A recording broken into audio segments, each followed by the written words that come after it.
And literally we were getting 1,500% APY on our money out of this protocol. Because usually in the early days of the protocol's launch, you get the most rewards if it's a passive income type play. And man, it was printing. It's still printing cash. Yeah. It's printing ridiculous amounts of cash. And all I'm doing is seeing that money rolling into the blue chip. Hello, you're listening to Ready, Set, Go Real Estate Investing Podcast, presented by Brandon Elliott.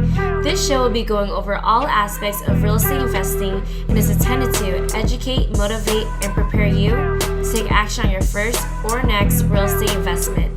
For more information, please visit BrandonElliottInvestments.com. Thank you for listening and enjoy. Welcome back, everyone, to Ready, Set, Go Real Estate Investing Podcast. I am your host, Mr. Brandon Elliott. Today, we got Corey in the house. He's over in Puerto Rico right now having a blast. But man, this guy went from drug addict, alcohol, crazy stories in the past that we can get into for a second, but I've been in the game for 10 plus years, crushing it in real estate for many of those years, doing over 1,000 deals, started Novation Nation, and really did a bunch of awesome things we can kind of dive into real estate related, but now is really focusing more on the crypto side and teaching the financial literacy and protection and doing crypto the right way to get some passive income and getting that proper information out there to the end users, you guys. So really excited to have you on today, Corey. How we doing? Oh man, truly blessed. Thank you so much for having me on today. This has been awesome. Yeah, man. So talk to us. Anybody out there that doesn't know who you are, where you're from, what you're up to, you mind just giving us that 30,000 foot view? I'm sure you weren't from Puerto Rico to start off with, right? No. How did we get here? Yeah, exactly. So name is Corey Geary. I got into real estate investing about 10 years ago. Same reason why most people get in, man, chasing the carrot of money, and got in. And, you know, when I got in at the time, I was going nowhere fast. I was a drug addict. I was an alcoholic. I was single, and I was going to my deathbed fast. That's about it. But by chasing money, man, it forced me to get in rooms like yourself, masterminds, hiring private mentors, and it forced me to level up in what I call my 4 core now, my spiritual, mental, physical, and financial. And now I've been sober for multiple years. I have a family and I live in Puerto Rico. I've got, 2 daughters. I got another one on the way. I'm not sure if it's a daughter or a son yet. We'll find out here in the next month or two. Nice. So that's going to be fun. Yeah. And I owe all this to real estate. It was the initial thing that, started my entrepreneurial journey and changing my life. But, through building this massive company, I built a 7-figure wholesaling, fix and flip, and Novation company. Novation was like the greatest stick to fame that we had there towards the end of our real estate journey. We were doing anywhere from 30 to 60 deals at any given time.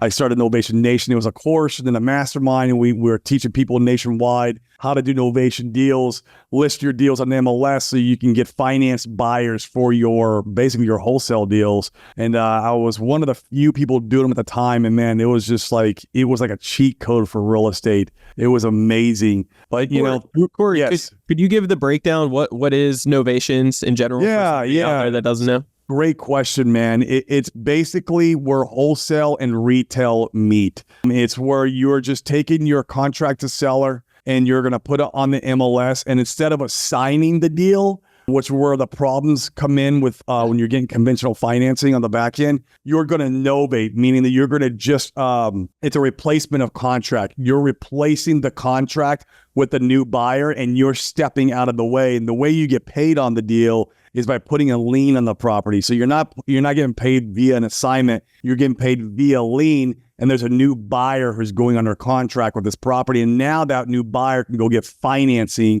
typical conventional financing for the deal. And so it was just a great way you can lock up deals a little bit higher if you need to. And you're able to exit more deals and you get that money coming into your company if that's what kind of company you had, depending if you have a buy and hold strategy or quick flip type strategy, which is what we were, even though I had some buy and holds myself, but we were mainly, a business model where money in, money out. And I built up a company, man, where I had like 15 employees and, I was working 10, 12, 14 hours a day. I was in multiple lawsuits at any given time. I was mixed up in the, when the SMS craze was coming out. We were doing RVMs and SMS like crazy. We were doing I think like 40,000 RVM a day. And I was in multiple lawsuits for that. It got wild, man. And, all the hiring and firing in 2022, I went on a spiritual journey and I took a step back because I found myself in a place where, real estate made me a millionaire and it was great and it leveled me up in so many ways, but I was not happy. And if you or your viewers or have never read the book, The Untethered Soul by Michael Singer, I would recommend. It's a great book, man. It teaches you how to, instead of clawing your way to success in life, to follow the breadcrumbs of the universe and let God or the universe guide you to your way of success in life. Much different way of living, of being an entrepreneur. Most of us are clawing and hustling and grinding with grit, which I think there's a place for that. There's always a place for that. You have to come out. If you have no money, what are you going to do? You got to go grind and hustle. You have to. It's like there's no way around it. But there comes a place in your life where you can transition. And man, I was already dabbling with cryptocurrency, for a few years by that point, but I was more treating the asset class like a casino. I was not like treating it like a true asset class. And through real estate, man, real estate's taught me a lot of lessons. In the beginning of real estate, I lost my butt in fix and flipping because I thought I didn't have any mentorship. I didn't have any masterminds. My third deal, I lost 250 grand. I lost my life savings. If I'd have walked away and called it a scam, I would never be where I'm at now. That's actually how I got into wholesaling. That's good. That's good, man. So many people like, hey, it was a scam, or I failed. Scam, you lost money. God. Yeah. Oh, God. I got an acronym for scam. It's still confused about money. That's my it's my favorite. So crypto was the same, man. I got into that and lost a bunch of money, and had I walked away from it and called it a scam, I would have never, had treated it like an actual asset class. So I joined masterminds. I hired a private mentor. I started going to events, and I found, that's where God or the universe was pushing me in that direction. And by the end of 2022, my crypto portfolio was making so much money in passive income that it couldn't even compare to my real estate company. It was wild. Yeah. And I was like, what the heck? And so at the end of 2022, I let all my employees go. I shut my real estate company down. I moved to Puerto Rico, and now 100% invested in all my time, energy, and money into cryptocurrency. Now I've bought my time back. I bought my freedom. I do what I want with whom I want, however I want.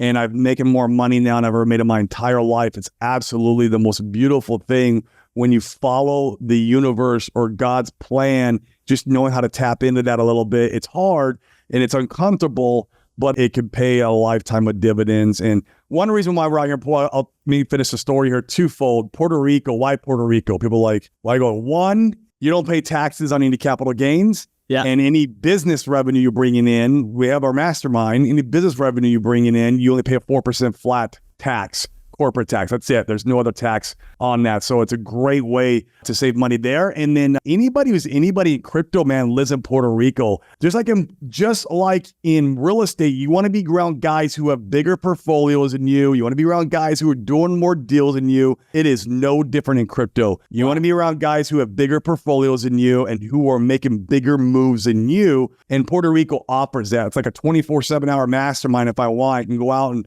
network with guys who have massive portfolios. I mean, Christmas was over a guy who had a $500 million portfolio. He's never done anything else but crypto. I would never be rubbing elbows with a guy like that in Arizona. And that's where I'm originally from, is from Arizona. So another reason why we're out here in Puerto Rico. So it's kind of my story and up to speed where I'm at now. I know it's kind of crazy. Most people are like, oh my God, that's the craziest thing I've ever heard. But man, it's been quite the journey. It's been a blast. That's powerful, man. So, and especially when you're looking at, on a piece of paper of like the time, energy, efforts, and the headache and frustrations that you're getting from the work, right? The business versus on crypto, if that's paying out the same or doing better and not giving you that headache, it's like, oh my God, it's a no-brainer. If you don't mind me asking, I'm curious, like how much did you start off with when you put into crypto to get it to the point where it started performing where you like? Great question. In the beginning, I put in 6 figures and I lost that because once again, I was treating it more like a casino than an asset class. You don't study it. You don't learn it. I didn't learn about market cycles. I was watching YouTubers.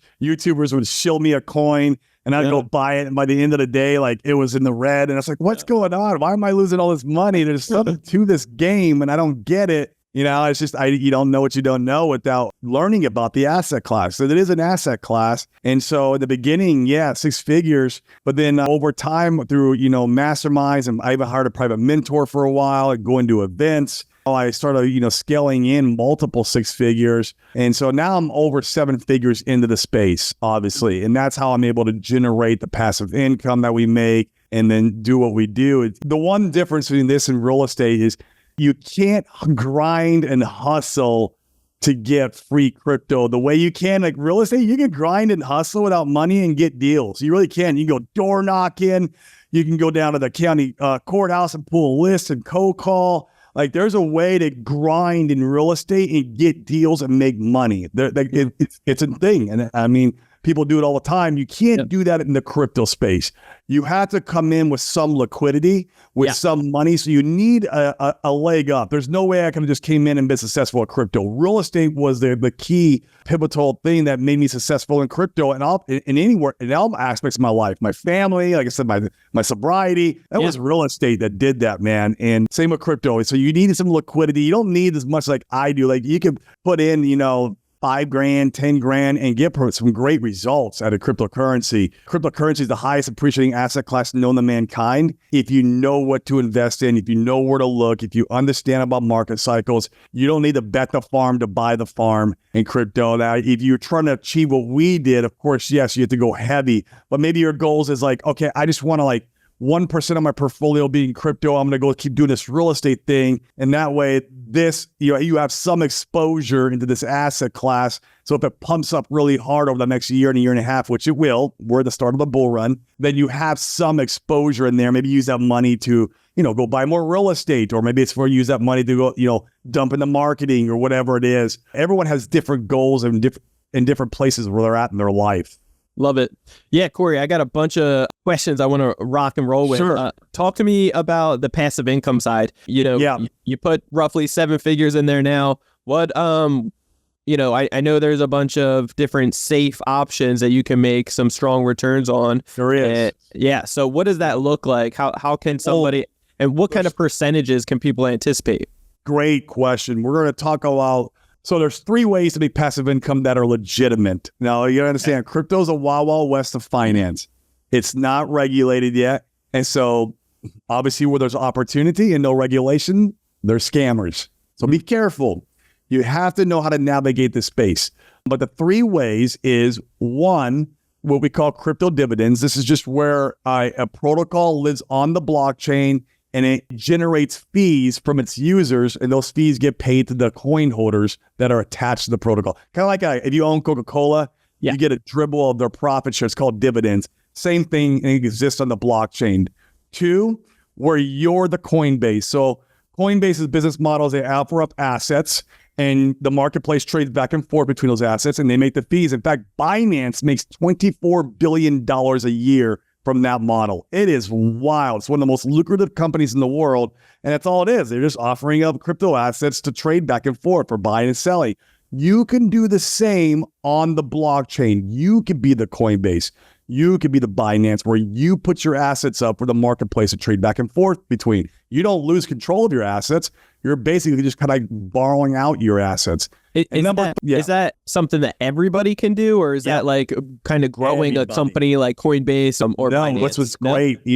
True cryptocurrency, true decentralized finance gives power back to the people and affords opportunity that only big banks and centralized entities used to have before. And so that's the beautiful part about it. You could come in even with as little as $1,000 and say you bought Hex and a little bit of Ethereum. You could go on Uniswap and put that into a liquidity pool. Now everyone on the Ethereum network can come and trade back and forth. You're in that pool with them, and you're making your proportionate share of the fees in that pool, aka passive income.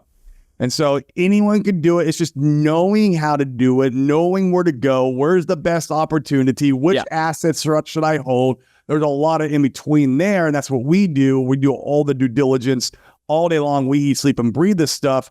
But yeah, anyone can do it. It's a great question. And the 3rd way, which is legitimate, is mining. And I won't get too deep in that today because it's pretty complex. It just means that your computer is part of the blockchain. It's part of the network that holds the chain together. and you get rewarded for doing that. That's all it means. So yeah, outside of those three ways, there's most everything else is a Ponzi or a scam. So be careful out there if it doesn't fit into one of those three boxes. But I always tell people like Brandon, would you ever buy a rental property and not put a tenant in place? No. No. Most people go to Coinbase and they buy Ethereum and hope the number go up. Yeah. They don't realize they could pull that Ethereum off of Coinbase, put it on the Ethereum network. Ethereum's a mining token. It's also and a gas token, but you can use it to mine the Ethereum network and earn more Ethereum. It's passive. It's not so passive for the computer and the code, but it's passive for humans. Yeah, that's so good. Yeah. For people, anybody out there that's just like, buying it, acknowledges that it's going to do well, instead of just buying it and letting it sit there like a shiny little coin, like put it in, you can actually stake it and you can put it to work for you. Yeah, put it to work. Most people just don't understand the utility and the use case of cryptocurrencies. Yeah. And there's a bunch of different use cases out there in the world of crypto.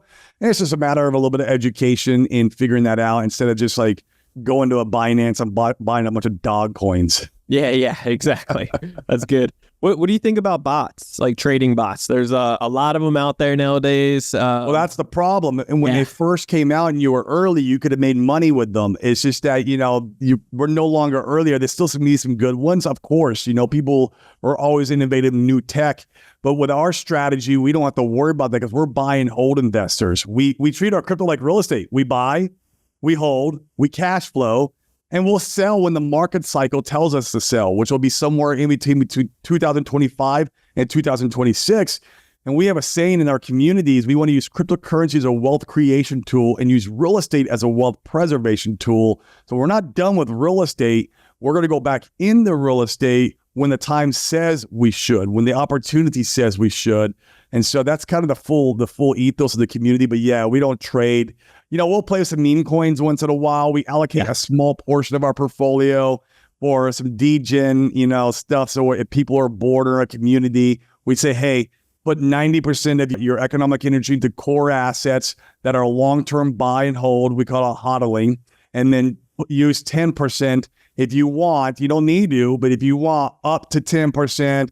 If you want to buy the new shiny meme coin of the day. In fact, we had a guy in our community 2 weeks ago. I was traveling. I was on an airplane, and he put $3,000 into a coin, and in 5 days, that $3,000 turned into $350,000, and that was out of his lottery play. It was one of his meme coins that he bought. And I was just like, wow. I was gonna buy the coin. I was on an airplane. It's like, that's all right. I'm glad it was one of our community members who did it. So there's things like that that's always happening. And that's why you do want to participate in some of the more lottery, more gambling type, if you want. And then what you do is you sell that back into the core assets. You're always going back into the core as a store of value. And so, yeah, it's been fun. I love it. How did you get into crypto? And I want to hear like why real estate originally. How did you get started in real estate? Oh, it's a great question. So I got into crypto just like anything else. I had shiny object syndrome. Doing real estate, I had a lot of money, man. I was making money. Your bank account gets a little heavy. You start looking for other opportunities. I even tried like e-commerce. That didn't work. I'm sure if I would have like hired a mentor and joined a mastermind and started really learning and putting the time and hours in, I could have made e-commerce work, right? It wasn't that the asset class or the business is bad. It's just that I'm a noob and I'm not like taking it serious. And that was the same with crypto in the beginning. I just chose to really triple, quadruple down because God in the universe had shown that to me, that crypto was where the opportunity was at. I just needed to start treating it like an asset class. And so I was already in it when I started going on that spiritual journey I was talking about earlier. But with real estate, man, I used to be a casino dealer before I was in real estate. I was just dealing blackjack at the casino. Like I said, partying it up, crazy lifestyle. I could tell some stories. And we used to watch that flip or flop show, me and my girlfriend at the time, with Tarek Musa. And I'd watch that show and they'd be like, oh, in 20 minutes, they're making $80,000. Another 20 minutes to make it 60 grand, 40 grand, 80 grand. I'm like, man, what the heck? And my girlfriend at the time, she was a part-time blackjack dealer, a part-time realtor. And I remember this like yesterday. She looks at me and she goes, this is after we watched the show for a while. She's like, why don't you flip a house so I can list it? And she knew I had some money in the bank.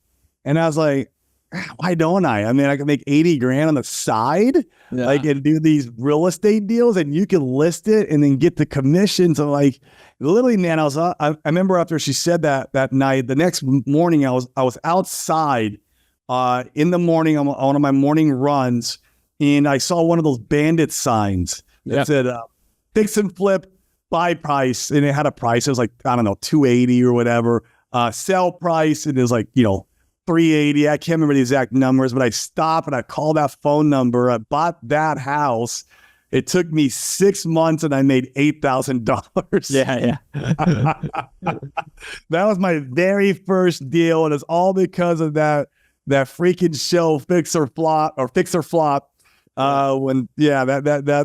was back, it was almost a decade ago now. And so you didn't have any mentors then, no guidance, you just got inspired by the show. Trying to wing it, man. Yeah. Big mistake. Because on my third deal, my second deal, I made 20 grand. That was good. Like I started going to these local REIs that we had in Phoenix and meet a little wholesalers. education. Yeah. Good. Yeah, you meet wholesalers and you find out these guys have deals. You're like, what do you mean you got deals? How do you get deals? Like, what the heck is this? Yeah. And I buy another house. I made 20 grand on. That took 3 months. And then on my third deal, it's so stupid. I bought 4 houses all at once from this wholesaler. And we ended up having to change contractors. The other guy sucked too. He was horrible. So like that didn't work out. Of course, he didn't rob me at least. So this new guy, he took me to the cleaners. He robbed me and he basically took me to the point where I was so broke by paying him and I wasn't following up with his work on the properties. I was working in the casino and partying, doing my normal lifestyle, thinking he was doing the work and he wasn't. He was sending me pictures of other houses. It was stupid. I had the big old newbie, and by the time I figured it out, man, I was so in the hole. I had to resell those deals back to the wholesaler at a big loss. I lost like $250,000 of my life savings. At least I had my job still. And so it wasn't like I still had money coming in, but I lost my 401k money. I lost my life savings. And that's how I started wholesaling. I'm like, well, how do wholesalers get deals? Like, what is this real estate? Like, how do they get deals? And I go into Google. This is a true story. I Googled, how do wholesalers get deals? Yep. And freaking Sean Terry popped up. Yeah. It's not rocket science. That's what it comes down to. You can get really simple and just Google what you need help with. And that's hilarious. You can find or find someone who can help you. And Sean, he became my mentor, man, or one of my mentors. I love Sean Terry to this day. I'm blessed to call him a friend. I got his phone number on my phone. He was an intricate part of my success. Love it. He's an amazing individual. And so if any of you guys are looking to like get into wholesaling from the ground up, he was great for me and my success back in the day. And it was just like, I bought his course and he was like, put out bandit signs, send direct mail. Like the whole, and I did it, and I did it. It took me 10 months to get my first wholesale deal. And then I sold that wholesale deal to the wholesaler who was selling me fix and flip deals. And so like, it was like full circle. And then he was re-wholesaling them. It's just like, I love it. And that was my break into real estate, man. And then I just, I wanted to scale the business. And so I kept pushing, hiring other mentors. And I eventually got the company up to where, we're doing 30 to 60 deals at any given time. It was crazy. Let's go, buddy. Yeah. Now, do you have a team with you now for the crypto side of things? What does that look like? So that's a great question. It's me. I have a partner in the company, in the education company. He does just as much due diligence and research as I do. Nice. I would say, the information part of crypto or the due diligence and the projects that are launching, I get all this stuff now because I'm so ingrained in the different communities of crypto. Yeah. It's amazing. So I have not a million, but I have like hundreds of people working on my behalf to find that information for me. And I'm, like I talk to dev teams and founders. It's great, how integrated we are now. But in our education company, it's me and another founder in that company. And we have maybe 4 or 5 employees. But what's great and different this time around is that the employees, we promote it from inside our community because they were so passionate about what we're doing and they just want to help. So it's like, okay, well, you can come and help do X. And that's how the company looks now, man. It's most of the day I'm doing stuff like this. I'm doing, podcast or speaking other people's communities, talking about the opportunity.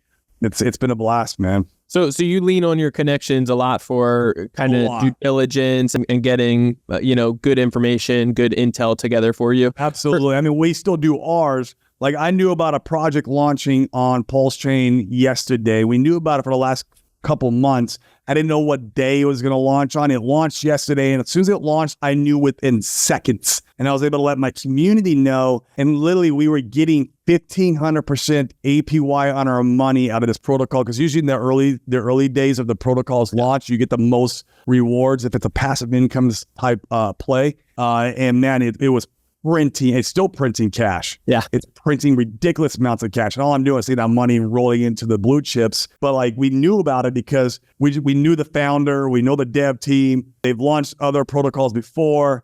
We know the code's audited. We know these guys are stand up, right? And so as soon as they launched this one, I didn't even hesitate. I connected my wallet and I got to work. Because I know these guys so well and they put out good products. But that's not always the case. That's not always the case. Sometimes I have to go in and do some deep due diligence. I go as far as I read the audits. I want to know, is there admin keys? If there's admin keys, what does that allow the founder to do? Can he just inflate the token to all his buddies whenever he wants? Like, we need to know these things before we start placing our money into these protocols. And that's why most people don't, they don't go to this level or this depth of due diligence. They usually go, oh, coin has dog, I buy. Yeah. Or some influencer says like, hey, they're making a bunch, so they get influenced by it. Let me ask. And that influencer was given a free allocation to shill that or promote it. And then when you come and buy it, what is he doing? He's dumping on your head. Yeah. So when it comes down to due diligence in general for the average person, like, is there some levels or steps that you would recommend, like diving into the white papers or like what? Yeah, what the white papers are always a good place to start. The problem is the white paper is just a founder's vision of the coin, right? Like he can lie in the white paper. He's not going to tell you about what's under the hood, how the code is written. It's just the vision and what the tokenomics are of the protocol, which is good. It's a good place to start. It really is. Sure. But you want to find out, okay, who is this founder? Does he have a track record? What is he trying to achieve out of this? You want to see, is there a community behind it? Like community is everything. If you look at Bitcoin, they used to call the community around Bitcoin the cult of Satoshi. They had a cult-like community, and you want these in cryptocurrency assets because that's who sticks around when when it gets tough. The community does. And so even Apple had it. Apple had like a cult-like following in the early days of Apple. Look what Apple did. It changed the world. Yep. It's crazy. So you look for community, you look for the fundamentals, is there an audit? What's the tokenomics? Is it built like something that we can compare it to? Is it built to pump? Is it built to give us a passive income? Maybe it's a meme coin. That's fine. It's fine if it's a meme coin, but understand that maybe this thing does nothing. It's all there for speculation, and that can be fine if there's the right community behind it. If you look at the meme coin Pepe, I don't know if you guys have heard of that, but the Pepe did a 300,000x, and this was about 6 months ago.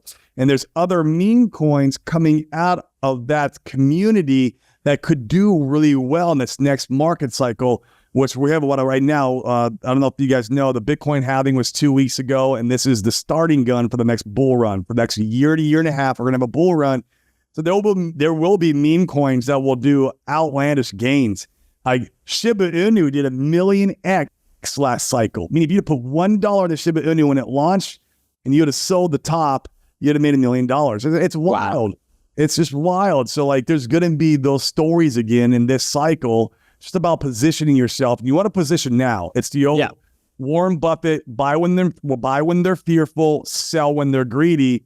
But most people do the opposite. They come in when they see people get rich. They come in when people are making money, when their barber tells them that they made 50 grand on a coin and then they want to go on and get it. No, that's the time to sell. It's the opposite. And so it's understanding the market cycles. Corey, Talk to me about a Bitcoin halving. It just happened a couple of weeks ago. What does that look like for somebody that is clueless? So that cryptocurrency works in 4-year cycles. And what's really remarkable about crypto is that you know where you're at in the cycle down to the month. Imagine if you knew that with real estate. Back in 2009, 10, 11, you would have bought all the real estate you possibly could have because you would have crushed it over the next few years. In crypto, it's like having a crystal ball almost. And people just don't know this or realize this, or they're not taught this because most influencers, the big ones, won't talk about it. They don't want you to know about it. But it works in 4-year cycles, and all you have to do is follow Bitcoin. Bitcoin's the granddaddy. It's where all the liquidity goes to first, and it's where all the liquidity comes out. So it's the one that moves the markets up and moves the markets down. And so we have every 4 years what's called the Bitcoin halving. And all that means is the inflation of Bitcoin gets cut in half. So if you had a mining operation where you're making, let's say, 100 Bitcoin a year, well, now it's only 50 Bitcoin a year. That's all it means. And so what it does is it sends a supply shock into the marketplace. And for about a year to a year and a half, you have a bull run that follows. And this happens like clockwork. And we're having that post-Bitcoin halving pullback right now before the bull run starts. And it's like we're right on par with it. And there's some other altcoins and Ethereum, the Ethereum to BTC dominance is starting to shift, which is right on cue. That means Ethereum's about to run hard along with other altcoins, and we're about to see that bull run start. And like I said, it's about a year to year and a half, and this is the time to accumulate. So if you're new to the space, like literally you can be like, okay, I don't want to go do any research. I don't want to work with anybody. I just want to know how I can make a little money. Well, you just go buy Ethereum right now and hold on to it and sell in 2025. That could be the easiest one-stop strategy. I can give you one here. You don't have to do any due diligence. You don't got to do any research. Just go buy Ethereum, hold it, and in 2025, sell it, and you'll crush it. You'll make maybe 5x, 10x, maybe even more, because the Ethereum ETFs are about to get approved, which is going to really propel Ethereum forward. I think we might see a $30,000 Ethereum this cycle, possibly, right? So yeah, that's the big significance of the Bitcoin halving. Just means right now, if you were going to run a marathon, the starting gun just started. This is it. This is the bull run. And after that, you take your money off the table in crypto. After every top, cryptocurrency loses 75 to 99% of its economic value. You get crushed in the bear markets. Ask me how I know. Yeah. You get crushed. So at that time, you don't got to sell the perfect top. Sure. You just need to start dollar cost averaging out in 2020. Start getting out. You don't know where the top's going to be perfectly. But start getting out because you don't want to ride that back down, and then take that money and go back into real world assets, go back into your business, go back into real estate, go back into the things that you know and love and trust, and let the cycle flush out, because now it's going to flush for about a year and a half into a bottoms. The last bottom was when the FTX event happened. That was the bottom. That was it. And then we ran sideways for about a year. And when you're running sideways, we call that the accumulation zone. And that's when everyone thinks crypto is dead. And it runs sideways all the way up to the Bitcoin halving where we're at now. And we're about ready to take off again. So right now is the time to accumulate, like I said, your favorite cryptos. Or if you don't know what your favorite cryptos, go buy Ethereum and chill out, and you'll be just fine doing that too. You're not going to make like a big old 20x, 50x, or 100x buying Ethereum, but you'll do okay. Yeah.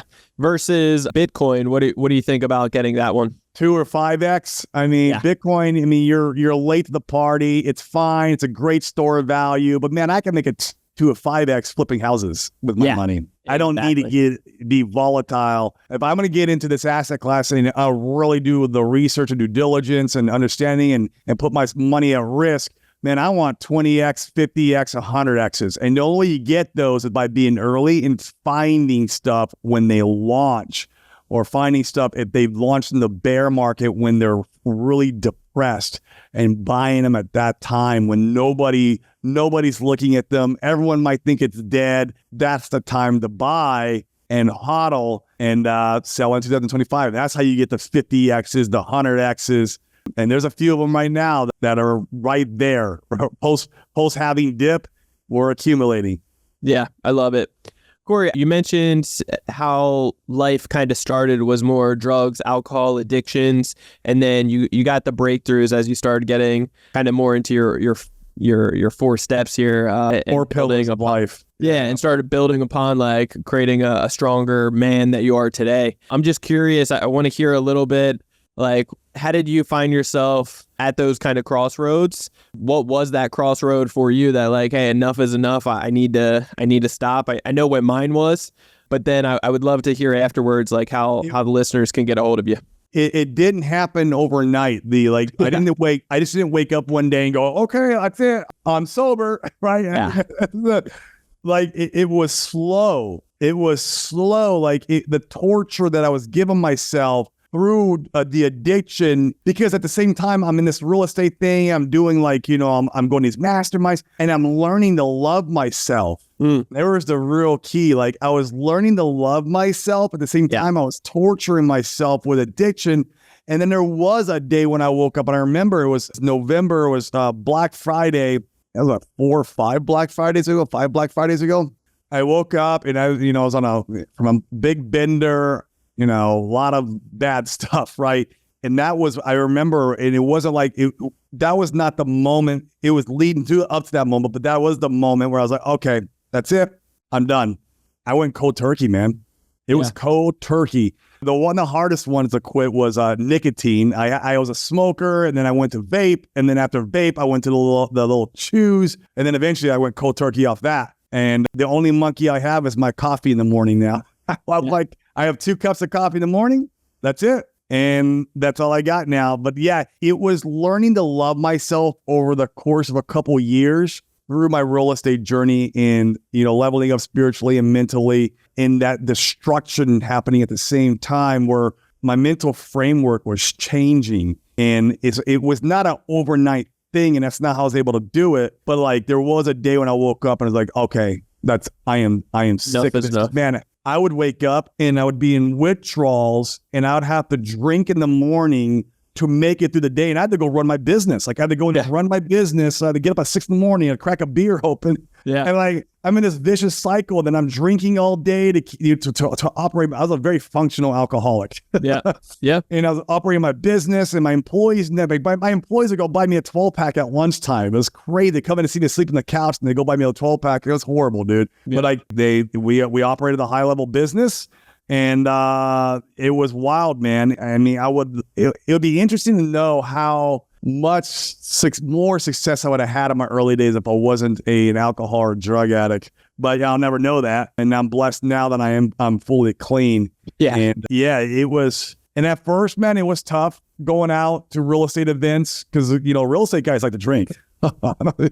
Some of these guys tie it on, man. I mean, they'll party. And then it was tough at first, but now it's great. I'll go out and like these guys are going to party, and I'll remember all the conversations now. And if there were some aha moments, I get to remember those aha moments now instead of like waking up the next day and like, what the hell happened last night? Like, it's a so cool. Yeah, I remember having an explosion in my apartment and being on fire and literally getting induced into a coma for a full week and waking up and realizing like, oh shit. Like, like I really messed up, and the embarrassment that I had of like, even just the employees, nurses and firefighters that had to be there, like it was their job and they were okay with it. But just that smell that I had of burnt skin, burnt hair and everything in the elevator, I was so embarrassed that somebody else had to put up with my shit. It was like me having to deal with my stuff on a regular basis was one thing. And it was enough pressure, but then having to overflow that onto other people, that was that pivotal moment that I knew that, man, something just has to give. Something's got to give. And so I'm very grateful for that second chance and that opportunity because, if not, awesome. God knows where it would be. But man, I respect you so much, Corey, for everything that you've done, what you've accomplished, and what your passion now to actually make a huge impact in something so important. Like the government obviously doesn't know how to put the money to work or save money and inflates money, pours it out to other countries. So it's so important. Social Security isn't going to most likely be around for you when you're older. Like, That's not going to retire you. Yeah. So you need to prepare yourself and have, like cryptocurrency, get that financial literacy now, take advantage of this bull market. And then just like, Corey said, afterwards, take that money back out and put it into real world assets. And so most of the time you find people that are bullish on crypto and they're all like nothing but crypto and just addicted to it. Which I love. I have nothing but respect for it, but I love, both. You can actually take your active income and funnel it and put massive money to it. So I love that. Corey, how can people get a hold of you? Yeah, man. Social media is the best, man. Facebook is just Corey Geary, COREYGEARY. Instagram's the Corey Geary. And DM me. It's me that answers the DM. I don't have a VA in there answering it. So DM me, talk about anything crypto, real estate, or our community. If you want to know more about that, we have 193 members in our community. It's been awesome. So hit me up. Love it. Awesome. Well, guys, I highly encourage you to reach out to Corey. He's a wealth of knowledge and just a man that wants to really serve you and take you to the next level with that financial literacy. So if you guys want to reach out to me, you can always do so on Instagram. It's Brandon Elliott Investments. Otherwise, check out our new Instagram page, Credit Counsel Elite. Make sure that you're following us there for all the tips and tricks that we're dishing out for you guys. And then if you want to get a hold of or take a look at what the heck we're doing here at Credit Counsel Elite. We're teaching business owners just like you nationwide how to get up to $500,000 in the next 30 to 90 days at 0% interest. So you can take advantage of real estate or this crypto bull run. So check out creditcounselelite.com. That's www.creditcounselelite.com. Get a quick 10-minute video on what the heck we're doing. Afterwards, you can book a call with us to get a second opinion today. And make sure if you have not already, hit that subscribe button. You'll get the newest notification every Monday, and we'll see you on the next episode. Till next time, God bless. Appreciate you, Corey. Yeah, Thanks. Appreciate you, Brandon. This has been another episode of Ready, Set, Go Real Estate Investing Podcast, brought to you by Brandon Elliott. For more information, please visit BrandonElliottInvestments.com. Also, please don't forget to like, share, and leave a comment below. Thanks again for joining. Until next time, God bless.